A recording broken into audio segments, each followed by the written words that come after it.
पुराना नियम उत्पत्ति की पुस्तक 29वां अध्याय पहले वचन से आखिरी वचन तक हम सुनेंगे।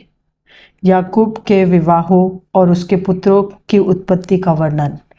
फिर याकूब ने अपना मार्ग लिया और पूर्वियों के देश में आया, और उसने दृष्टि करके क्या देखा कि मैदान में एक कुआं है और उसके पास भेड़ बकरियों के 3 झुंड बैठे हुए हैं, क्योंकि जो पत्थर उस कुएं के मुंह पर धरा रहता था, जिसमें से झुंडों को जल पिलाया जाता था, वो भारी था। और जब जब झुंड वहाँ इकट्ठे हो जाते, तब चरवाहे उस पत्थर को कुएं के मुंह पर से लुढ़काकर भेड़ बकरियों को पानी पिलाते, और फिर पत्थर को कुएं के मुंह पर ज्यों का त्यों रख देते थे। सो याकूब ने चरवाहों से पूछा, हे मेरे भाइयों, तुम कहाँ के हो? उन्होंने कहा, हम हारान के हैं। तब उसने उनसे पूछा, क्या तुम नाहोर के पुत्र लाबान को जानते हो? उन्होंने कहा, हाँ, हम उसे जानते हैं। फिर उसने उनसे पूछा, क्या वह कुशल से है? उन्होंने कहा, हाँ, कुशल से तो है।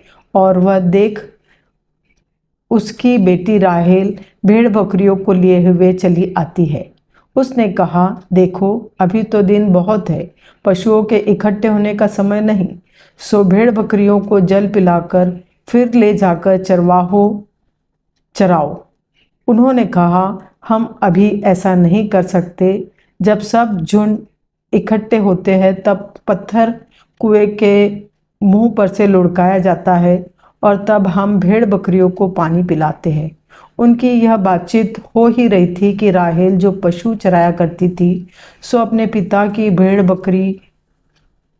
बकरियों को लिए हुए आ गई, और अपने मामा लाबान की बेटी राहेल को और उसकी भेड़ बकरियों को भी देखकर याकूब ने निकट जाकर कुएं के मुंह पर से पत्थर को लुढ़काकर अपने मामा लाबान की भेड़ बकरियों को पानी पिलाया।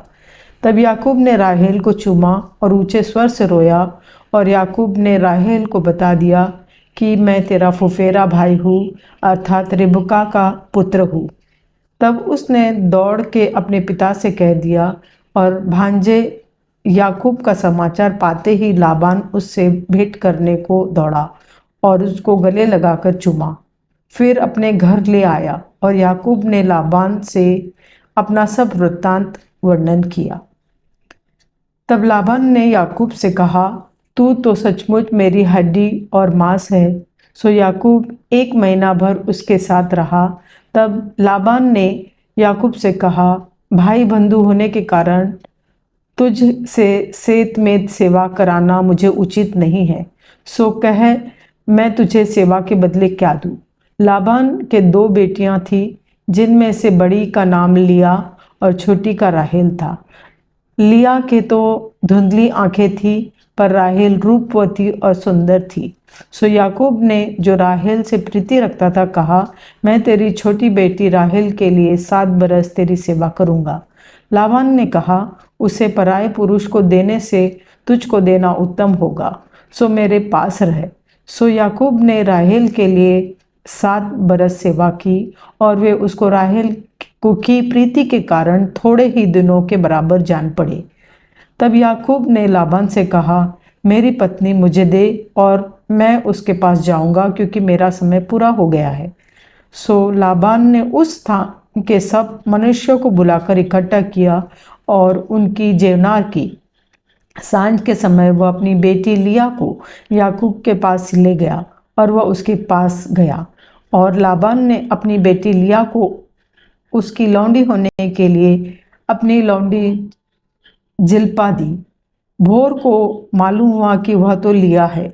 सो उसने लाबान से कहा, यह तूने मुझसे क्या किया है? मैंने तेरे साथ रहकर जो तेरी सेवा की, सो क्या राहेल के लिए नहीं की? फिर तूने मुझसे ऐसा क्यों छल किया है? लाबान ने कहा, हमारे यहाँ ऐसी रीति नहीं कि जेठी के पहले दूसरी का विवाह कर ले। इसका सप्ताह तो पूरा कर, फिर दूसरी भी तुझे उस सेवा के लिए मिलेंगी जो तू मेरे साथ रहकर और 7 वर्ष तक करेगा। सो याकूब ने ऐसा ही किया और लिया के सप्ताह को पूरा किया। तब लाबान ने उसे अपनी बेटी राहेल को भी दिया। कि वह उसकी पत्नी हो। और लाबान ने अपनी बेटी राहेल की लौंडी होने के लिए अपनी लौंडी बिल्हा को दिया।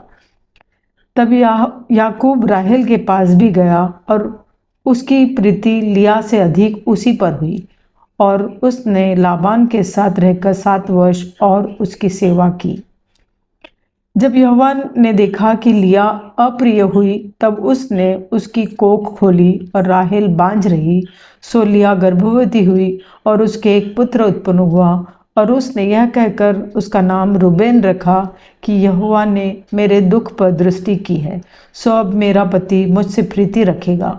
फिर वह गर्भवती हुई और उसके एक पुत्र उत्पन्न हुआ। तब उसने यह कहा कि यह सुन के कि मैं अप्रिय हूँ, यहोवा ने मुझे यह भी पुत्र दिया, इसलिए उसका नाम शिमोन रखा। फिर वह गर्भवती हुई और उसके एक पुत्र उत्पन्न हुआ, और उसने कहा, अब की बार तो मेरा पति मुझसे मिल जाएगा, क्योंकि उससे मेरे 3 पुत्र उत्पन्न हुए। इसलिए उसका नाम लेवी रखा गया। और फिर वह गर्भवती हुई और उसके एक और पुत्र उत्पन्न हुआ, और उसने कहा, अब की बार तो मैं यहोवा को धन्यवाद करूंगी। इसलिए उसने उसका नाम यहूदा रखा। तब उसकी कोख बंद हो गई। यह परमेश्वर का वचन है। परमेश्वर का धन्यवाद हो।